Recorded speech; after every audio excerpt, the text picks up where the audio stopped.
Just had a nice little reminder about how dangerous these roads are in Thailand. God, that was a close escape.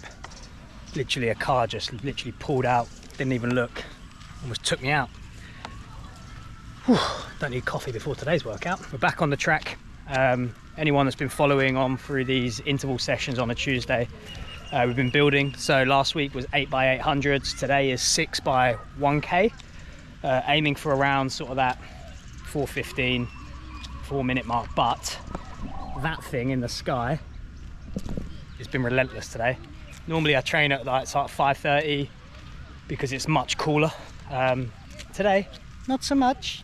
It is 10 to 6. It is El Scorchio. That's the plan. 6x1k is gonna do a 2k warm up, hit 6 of them, 1k cool down, and that'll be a wrap. Yeah, let's get going. Right guys, so we're going to drop into a bit more voiceover action. I felt like yesterday's video, I really enjoyed making that, and I felt like the voiceover gave me a lot of bandwidth to kind of explain what I'm doing and my thinking behind what I'm doing. Being able to provide a bit more depth and a bit more understanding only really provides more value, and that's really ultimately the goal with these videos, right? Is to try and take what I'm doing and why I'm doing it and hopefully give people some information, and maybe that helps them in their training journey. That's kind of the goal really. So today we have, as I sort of mentioned, 6x1k sort of threshold work. So one thing that I do differently to a lot of runners is with my warm-ups, I warm up like I'm about to do a speed session.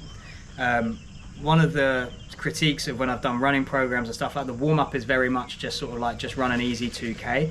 And I just don't think that does enough to prepare our body for the demands of running, not only in this session, but where we're going with it, right? When we're trying to run and we're trying to develop our running and run faster, we need to make sure that we're preparing the body to be able to do that. And what I find is I think sprinting has a ginormous carryover to running at slower intensities, because essentially sprinting is strength training for running, right?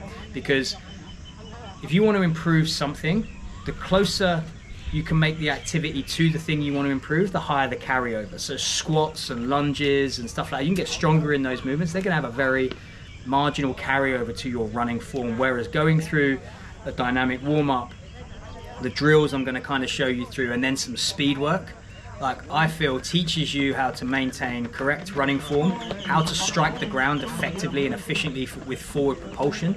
Because I think that if you want to run quicker, ultimately you need to learn how to strike the ground in a way that is going to propel you forward as efficiently as possible. I always like to warm up as if I'm going to do a speed session, adding in a few sprints as well to really kind of refine that. We should train like athletes, and it's very easy with training. Again, if I'm critical and look at my training in the past, we can get very one-dimensional. I can just run at a similar pace in one direction. I can do my squats, do my deadlift, do my bench press. It's all very fixed.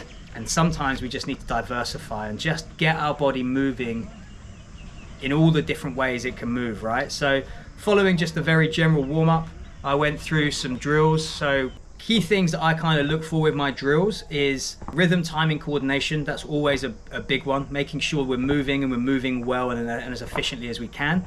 It's then developing the way we strike the ground. So again, we want to make sure that we're trying to strike the ground under our center of mass. Now, I don't care whether you're looking at Usain Bolt or Kipchoge, they all strike the ground under their center of mass, and that's a skill that you need to practice, right? So I think these drills that I kind of go through teach that. So when we go through here is that I'm going to go through some A skips, so you can see the bounce, the rhythm, the timing. Being light and fast is the sort of name of the game here. And again, you're developing and refining running postures and running gaits, okay? Getting that sort of A stance position. You will get there even in a slightly less exaggerated form when you're going through some thresholds and some tempo work. So I think it's important to build the muscles that contribute to your running form, and that's what I think these drills really come into. Following the A skips, I went into some stiff leg bounds, so stiff leg runs. So what I love about the stiff leg bounds and the stiff leg runs is they really force you to strike the ground under your center of mass. I think it gives you a really good feel as to that forward propulsion and how the hamstrings are involved in your sprinting. And as you can see, I cycle it through and blend it through into my running form. And then the last one are dribbles. So dribbles, I go from ankle to shin to knee, and I build them up to the point, because this reinforces correct running form and how to strike the ground, that cyclic movement of the feet moving around and then striking the ground under your center of mass. And then following there, got straight into it. So I did do a 2K warm-up after I'd done my speed work, but then I got straight into the first reps. And do you know what? Everything felt pretty good, other than the fact it was roasting.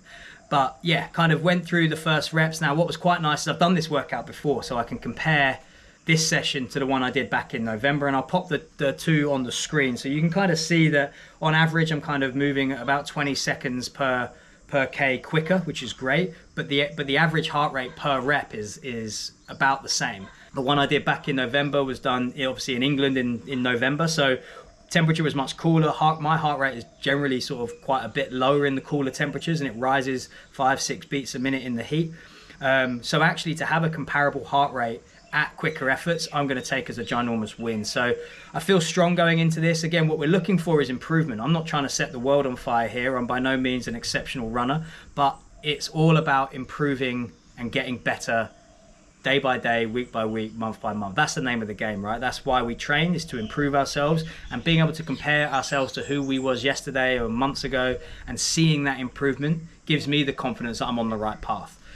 So that was a wrap. A successful session. Next week I'm going to aim to do 5 by 1 miles, so 1600 meters, so 4 laps, and trying to maintain a very similar pace. So that's sort of like, these ones are sort of at the 4-minute mark. I might allow myself to go down to the sort of the 4:10, and just trying to find that rhythm and coordination. So going into the half marathon in just about 3 weeks time, my plan is a sub 145, which is kind of an average of just below 5-minute Ks. So my plan as I sit here now is to go out 5-minute Ks and try and hold that for as long as I can. Hopefully I feel good with about 3, 4, 5 miles left, and then I can sort of pick the pace up a little bit and see how much lower I can get that.